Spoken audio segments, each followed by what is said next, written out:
अचानक मीटिंग में तेजस्वी यादव अपने दो विधायकों को ऐसा हड़काते हैं कि दोनों विधायकों की बोलती बंद हो जाती है।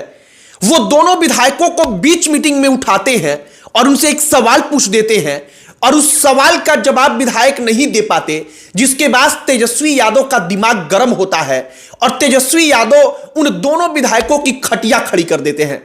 उन दोनों विधायकों का हस्त्र देखकर राष्ट्रीय जनता दल के दूसरे विधायकों को सावधान हो जाना चाहिए। उनको तैयारी कर लेनी चाहिए कि अगर तेजस्वी यादव से मुलाकात होगी तो ना जाने क्या होगा। ऐसा क्यों हुआ, इसके बारे में आपको हम आगे बताएंगे। और उधर चिराग पासवान स्विट्जरलैंड के दावोस में गए हैं। दावोस में जाकर उनका एक जो करार वो करते हैं कि बेल्जियम की कंपनी से, वो चर्चा का विषय है। 250 मिलियन यूएस डॉलर का इन्वेस्टमेंट लेकर वो अपने देश भारत में आ रहे हैं और अपने मंत्रालय की तरफ से जो वर्ल्ड इकोनॉमिक फोरम WEF की वहां पर बैठक हो रही है, उसमें भाग लेने के लिए जो चिराग पासवान हैं वो दावोस गए हैं। इसके बारे में भी आपको आगे बताएंगे। और तीसरी जो कहानी है वो कहानी यह है कि जनता दल यूनाइटेड ने भारतीय जनता पार्टी की सरकार से अपना समर्थन वापस ले लिया है और यह समर्थन वापस मणिपुर में लिया गया है।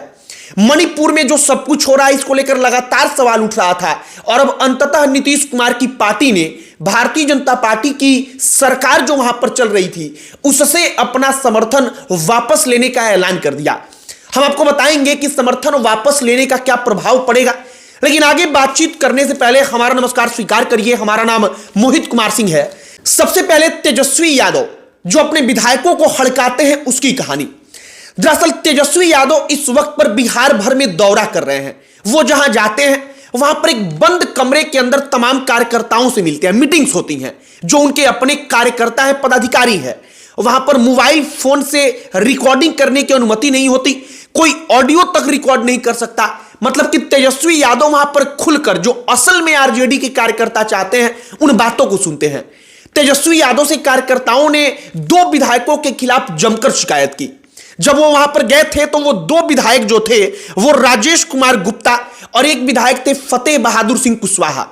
तेजस्वी यादव इसके बाद से एक विधायक को खड़ा कर देते हैं, कहते हैं कि जरा आप 5 उपलब्धि बताइए तो हमारी सरकार जो बिहार में चल रही थी उसके बारे में, या फिर आरजेडी की सरकार की 5 उपलब्धि बता दीजिए। विधायक साहब खड़े होकर मुंह ताकने लगते हैं। उनको पता ही नहीं होता कि हम 5 उपलब्धि तेजस्वी यादव की बता पाए, जबकि तेजस्वी यादव को पता था, इतना भरोसा था कि आम जनता भी, जो आम कार्यकर्ता है, वो भी आजकल उपलब्धि गिनाने के नाम पर कह देता है कि तेजस्वी यादव सत्ता में थे तो उन्होंने नौकरी बांटा। तेजस्वी यादव जब सत्ता में थे तो उन्होंने कैसे जो स्वास्थ्य विभाग में डॉक्टर्स कई कई महीने से एब्सेंट थे, सरकारी पैसा ले रहे थे, उनके खिलाफ उन्होंने मोर्चा खोला, मतलब कि स्वास्थ्य विभाग को दुरुस्त किया। ये तमाम चीजें जो है वो आम कार्यकर्ता तक बताते हैं, लेकिन विधायक नहीं बता पाते। इसके बाद तेजस्वी दूसरे विधायक को खड़ा करते हैं, वो भी चुपचाप एक जो उनका उपलब्धि था वो बताते हैं और उस उपलब्धि के बाद चुप हो जाते हैं। अब तेजस्वी यादव का दिमाग गर्म होता है। वो दो विधायक जो सासाराम के एक एमएलए हैं, जो जिनका नाम है राजेश कुमार गुप्ता, और दूसरे विधायक डेहरी एमएलए फतेह बहादुर सिंह कुशवाहा, इन दोनों लोगों को जमकर डपटते हैं। वो कहते हैं कि जब आपको उपलब्धि नहीं पता तो जो आम कार्यकर्ता है वो लोगों के बीच जाकर उपलब्धि क्या बताएगा। आप कम से कम कार्यकर्ताओं को बताएंगे तब तो कार्यकर्ता जाकर आम जनता को बताएगा। तेजस्वी यादव का दिमाग इसके बाद गर्म होता है और यह चर्चा का विषय बन जाता है कि तेजस्वी यादव पावर मिलने के बाद आरजेडी में अब फुल एक्शन में है। विधायकों तक की खैर नहीं, वो विधायक एक बार जब जनता चुन लेती है तो समझते हैं कि अब 5 साल राज है। तेजस्वी यादव उन तमाम विधायकों की खटिया खड़ी करने के लिए पूरे बिहार में घूम रहे हैं। अब इसके बाद आते हैं चिराग पासवान की कहानी पर। स्विट्जरलैंड के दावोस में जो वर्ल्ड इकोनॉमिक फोरम है WEF, उसकी बैठक चल रही है। वर्ल्ड इकोनॉमिक फोरम में तमाम अलग अलग मीटिंग्स होती हैं। इसी दौरान जो चिराग पासवान है वो भारत सरकार की तरफ से, जो उनका मंत्रालय है फूड प्रोसेसिंग यूनिट, उसके तरफ से दावोस गए हैं। वहां पर वो बेल्जियम की एक कंपनी है AB InBev, उसके साथ उनकी मीटिंग्स होती है। उस मीटिंग में इस बात को तय किया जाता है कि पेय पदार्थ के क्षेत्र में भारत के अंदर आकर वो कंपनी 250 मिलियन यूएस डॉलर का इन्वेस्टमेंट करेगी।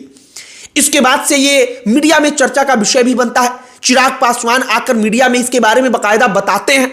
यह इन्वेस्टमेंट भारत के कई राज्यों में होगा, लिहाजा उत्तर प्रदेश, महाराष्ट्र, दक्षिण भारत के भी कई राज्य होंगे जहां पर 250 मिलियन यूएस डॉलर का इन्वेस्टमेंट आएगा।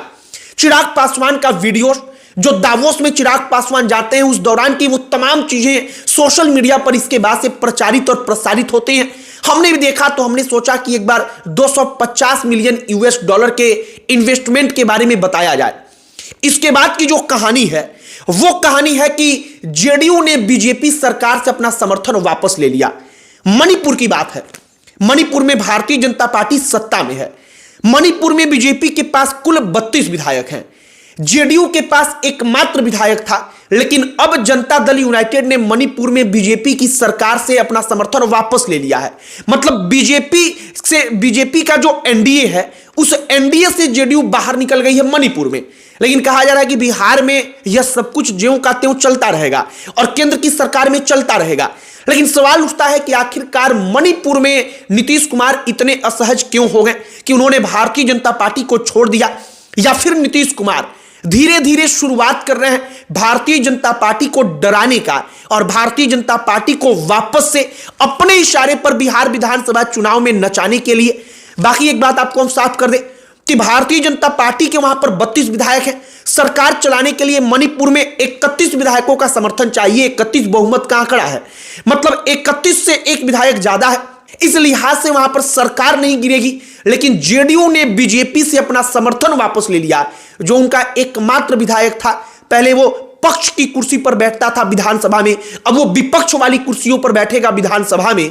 और ये चर्चा का विषय बन गया कि आखिरकार नीतीश कुमार ने भारतीय जनता पार्टी के साथ ऐसा क्यों किया, जबकि लंबे समय से लगातार जब से नीतीश कुमार बीजेपी के साथ आए थे तब से मणिपुर में नीतीश कुमार भारतीय जनता पार्टी के साथ थे।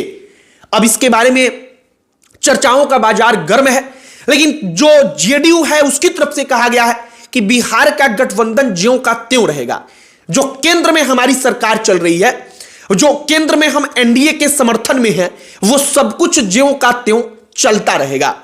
अब आगे देखते रहिए कि यह सब कुछ क्यों हुआ है और आखिरकार ऐसा करने के पीछे का नीतीश कुमार का मकसद क्या है। वो शायद भविष्य में हमें और आपको सबको पता चल पाए कि असल मकसद क्या है। बाकी हमने जो तमाम चीजें आपको बताई हैं, इस पर आपकी क्या प्रतिक्रिया है कमेंट बॉक्स में लिखकर बताइएगा। आप किसी मुद्दे पर कुछ कहना चाहते हैं तो उसे भी लिखकर बताइएगा। बाकी वीडियो को यहीं पर समाप्त करते हैं। अंत में हमारा परिचय, हमारा नाम मोहित कुमार सिंह है। बहुत बहुत धन्यवाद।